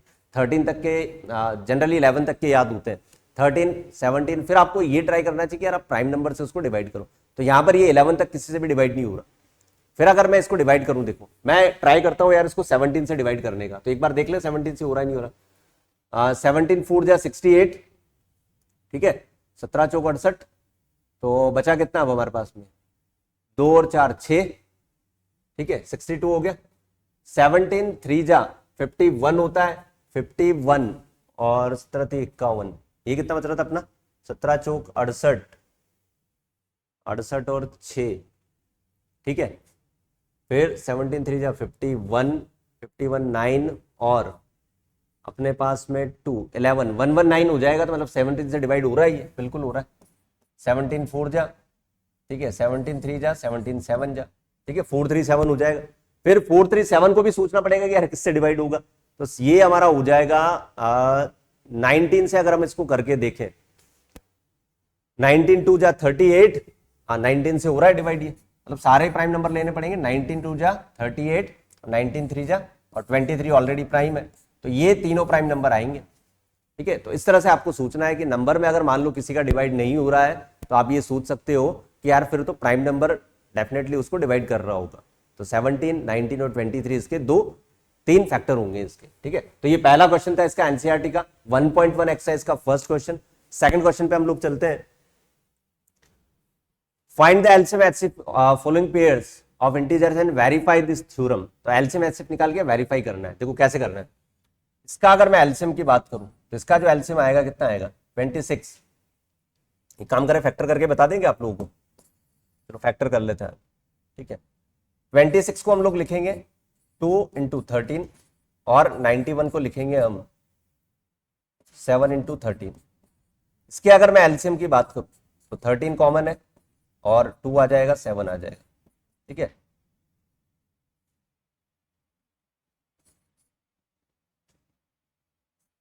$182 आ जाएगा इसका एलसीएम। एचसीएफ की अगर बात करूं तो एचसीएफ ओनली 13 कॉमन है, तो 13 ही एचसीएफ होगा। अब वेरीफाई करना है कैसे कि एलसीएम और HCF 182 × 13 equal to product of number 26 × 91। ठीक है, इन दोनों नंबर्स को आप मल्टीप्लाई करोगे तो डेफिनेटली दोनों तरफ सेम ही रिजल्ट मिलेगा। वेरीफाई करना है हमें। तो वेरीफाई करने का मतलब ये होगा कि यार सेम ही आना चाहिए। अगर गलत आ रहा है तो इसका मतलब आपने कहीं ना कहीं गलती करी है, ये पहचान लेना। ऐसे ही आप लोग सेकंड वाला क्वेश्चन देखो, 5, 1, 10 इसके फैक्टर होंगे 3, 2, 5 और 17, ये होंगे 17 सॉरी, ये होंगे 92 के फैक्टर्स क्या होंगे 2, ये हो गया आपका 46, 2 इंटू 23, ये होंगे इसके। ठीक है, नंबर ऐसे ही मिलेंगे आपको फटांगा वेरीफाई करने के लिए। अब इसका अगर एलसीएम में सबसे पहले निकालूं तो एक तो 2 कॉमन आ रहा है, एक 3 कॉमन आ रहा है, मतलब ये 2 कॉमन आ गया और ऐसे ही ये, अच्छा 3 नहीं है सॉरी 23 है, तो 2 ही कॉमन आ रहा है सिर्फ। तो एक 2 हम लोग ले लेंगे, एक 2 ये लिखना पड़ेगा, 3 लिखना पड़ेगा, 5 लिखना पड़ेगा, 17 लिखना पड़ेगा और 23 भी लिखना पड़ेगा। ये इसका एलसीएम होगा। एचसीएफ की अगर बात करें तो एचसीएफ में सिर्फ ओनली 2 ही कॉमन आ रहा है, तो 2 इसका क्या हो जाएगा, एचसीएफ हो जाएगा। सिर्फ 2 से ही ये कर सकते हैं हम इसको, ठीक है, और इसमें नहीं ले सकते फिर हम लोग, ओनली 2 ले सकते हैं सिर्फ। इन दोनों को जब आप मल्टीप्लाई करोगे एलसीएम और HCF equal to product of number, तो ये वेरीफाई हो जाएगा एन टू बी। इस तरह से इस क्वेश्चन को वेरीफाई करना है सेकंड नंबर के क्वेश्चन। आई होप थर्ड वाला क्वेश्चन आप लोग कर लोगे यार, ठीक है। तो these are the solution of second question. Third question पे चलते हैं हम लोग फिर। थर्ड क्वेश्चन में आपसे बोला है कि प्राइम फैक्टराइजेशन की हेल्प से आपको जो निकालना है क्या, इन दोनों का एलसीएम और एचसीएफ निकालना है, प्राइम फैक्टराइजेशन। तो 12 के जो फैक्टर होते हैं वो होते हैं 2 इंटू 2 इंटू 3, 15 के जो फैक्टर होंगे होंगे आपके 3 इंटू 5 और 21 के जो फैक्टर होंगे 3 इंटू 7। अगर मैं यहाँ एचसीएफ की बात करूं तो एचसीएफ में सिर्फ ओनली 3 कॉमन आ रहा है, तो 3 इज द एचसीएफ। एलसीएम की अगर मैं बात करूं तो 3 तो कॉमन आया ही था, उसके साथ में ये 2 बचा हुआ है, ये 2 बचा हुआ है, एक 5 बचा हुआ है, एक 7 बचा हुआ है। मल्टीप्लाई करोगे तो कितना आ जाएगा ये, 5 2 जा 10 इंटू 2 20, 60, 420। शायद ये क्वेश्चन किया भी था हमने एमसीक्यू में, जिसका आंसर 3 और 420 आंसर आ रहा था, ठीक है। ऐसे ही देखो, अब ये तीनों नंबर्स क्या है भाई, ये तीनों ही प्राइम नंबर्स हैं, तीनों ही प्राइम नंबर्स। तो प्राइम नंबर का एलसीएम मैंने आप लोगों को बताया था, प्राइम फैक्टर तो इनके होंगे नहीं क्योंकि तीनों ही प्राइम है, तो यही इनका एलसीएम हो जाएगा। और एचसीएफ प्राइम नंबर्स का ऑलवेज 1 होता है। एचसीएफ क्या होता है, 1 होता है, क्योंकि 1 ही उन तीनों में कॉमन आ सकता है, उसके अलावा तो कुछ कॉमन आ ही नहीं सकता। 8, 9, 25 की बात करें तो यहां भी सेम सिचुएशन, तीनों आपके क्या है, को प्राइम नंबर्स है, इनका एचसीएफ क्या होगा, 1 होगा। एचसीएफ 1 होगा क्योंकि ना तो 8, 9, 25 में कोई भी चीज कॉमन नहीं आती, और कॉमन नहीं आ रही तो एचसीएफ 1 होगा, और एलसीएम इन तीनों का मल्टीप्लिकेशन ही हो जाएगा, ठीक है, क्योंकि कोई भी दो में कुछ भी कॉमन नहीं आ रहा। तो ये आपके क्वेश्चन नंबर 3 का सॉल्यूशन था एनसीईआरटी, ठीक है। फोर्थ क्वेश्चन देखो भाई, गिवन दैट एचसीएफ और एलसीएम, इस तरह की प्रॉब्लम हम कर चुके हैं अभी, तो यहां पर हम इसको क्या करेंगे सॉल्व। देखो 306 इंटू 657, ये प्रोडक्ट ऑफ नंबर हो गया, ठीक है, प्रोडक्ट ऑफ नंबर हो गया। उसके बाद एचसीएफ कितना दिया हुआ है 9, और एलसीएम पूछा है हमसे, थ्योरम की हेल्प से ही करना है, इसको अलग से मत करना। तो यहां से आ जाएगा 306 657 डिवाइडेड बाय 9, 9 से काट दो किसी भी एक नंबर को, 9 सत्ते 63, ठीक है, 9 3 जा 27। तो यहां जो हमारा आंसर आने वाला है 306 इंटू 73, ये हमारा एलसीएम आ जाएगा यहां से। दिस इज द एलसीएम, ठीक है, ओनली एलसीएम पूछा है, इससे दोनों नंबर को मल्टीप्लाई कर लो, एलसीएम आ जाएगा इससे। चेक वेदर द गिवन 6 की पावर n, अभी अभी हम लोग कर चुके हैं इस क्वेश्चन को, मैंने आप लोगों को बताया भी था। 6 की पावर n को 2 इंटू 3 की पावर n लिखा था, तो यहां पर क्या है 5 एब्सेंट है। 5 अगर आपका एब्सेंट है, इसका मतलब ये हो गया कि 6 की power n can not be and with digit 0 से ये एंड नहीं हो सकता, करेक्ट। आगे चलते हैं, ये भी क्वेश्चन बहुत इंपॉर्टेंट है। ये क्वेश्चन हमारे सॉल्यूशंस में अभी नहीं आया था, कंपोजिट नंबर प्रूफ करना। तो कंपोजिट नंबर क्या नंबर्स होते हैं, जिनके फैक्टर 2 या 2 से ग्रेटर होते हैं, वो सारे ही कंपोजिट नंबर होते हैं। देखो पहला वाला क्वेश्चन, इसकी मैं बात करता हूं कि यहां से अगर मैं 13 कॉमन ले लूं तो यहां बचेगा 7, 11 प्लस 1, इसका मतलब हो जाएगा 13 इंटू 78 हो गया ये, तो 13 इंटू 6, 3 फैक्टर में शो कर दिया मैंने इसको, तो इट हैज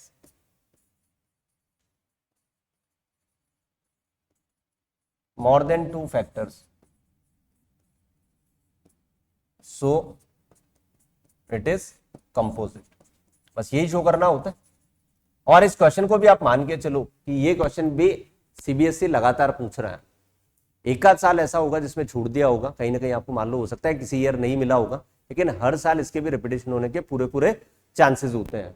ठीक है, ऐसे इसका सेकंड वाला पार्ट ये वाला देखो यहाँ पर, इसमें भी आपको देखो ये जो पैटर्न है इस तरह से बना के देगा कि कोई भी एक नंबर जो आ रहा है उसको प्लस करके लिख देगा। ऐसे 7 6 5 4 3 2 1 में से 5 कर दिया, तो 5 अगर आप कॉमन ले लो तो जाएगा 7 6 4 3 2 और प्लस का 1, तो ये 5 मल्टीप्लाई हो जाएगा कितना, ये हो जाएगा आपका 7 6 42 और ये हो जाएगा 24।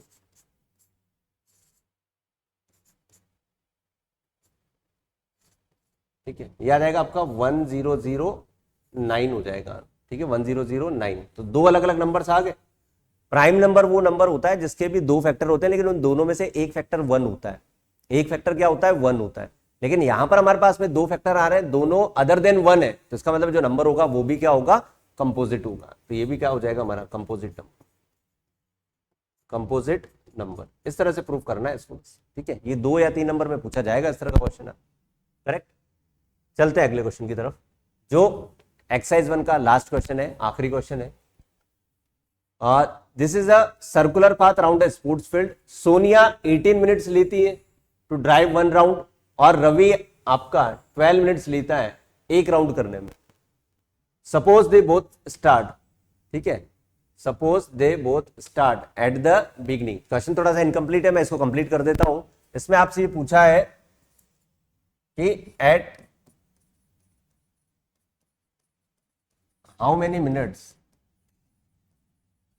दे meet at same point. Same point पर कितने मिनट के बाद वो मिलेंगे। मैंने आपको बोला था रेसिंग ट्रैक वॉकिंग का क्वेश्चन हो तो क्या निकालना है, एलसीएम निकालना है। तो सीधा सीधा आप क्या निकाल लो, एलसीएम ऑफ 18 और 12 का निकाल लो। तो इसका जो एलसीएम आएगा दैट इज 36। तो 36 मिनट के बाद में वो सेम पॉइंट पर मीट होंगे। 36 मिनट के बाद में वो सेम पॉइंट पर मीट होंगे, सेम पॉइंट पर मिलेंगे। तो ये आपकी एक्सरसाइज 1.1 थी जो कंप्लीट हो चुकी है। नेक्स्ट एक्सरसाइज 1.2 है, क्योंकि दो ही एक्सरसाइज हमारे पास में है और आप देख पा रहे हो कि 1.2 के सारे क्वेश्चंस हमने लगभग सॉल्व कर लिए। क्या हमने √5 को सॉल्व करना सीख लिया, क्या 3 + 2 √5 को सॉल्व करना सीख लिया। थर्ड वाले पार्ट में मैं आपको बताता हूं कि थर्ड पार्ट में क्या करना होता है। कि थर्ड वाला भाई ये दोनों तो हम लोग सीख ही चुके हैं, बस नंबर ही तो चेंज है इनके। थर्ड वाले पार्ट में आपको क्या करना है कि लेट आपको 1/√2 को स्टार्ट वैसे करना है, p/q के इक्वल मानना है। इसको दोनों तरफ रेसिप्रोकल कर दो, q/p इक्वल टू कितना हो जाएगा, ये √2। और ये पूरी कहानी अब वैसे ही चलेगी जैसे √2 को प्रूव करने वाली चली थी या √3 को प्रूव करने वाली चली थी।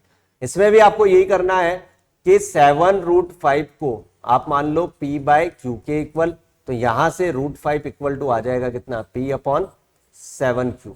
अब मुझे बताया कि यार √5 इरेशनल है और p और q मेरे क्या थे, को प्राइम थे। तो यहां भी हम लोग लिखेंगे कि यार rational is not equal to rational, rational is not equal to rational. So that means 7√5 is a rational number.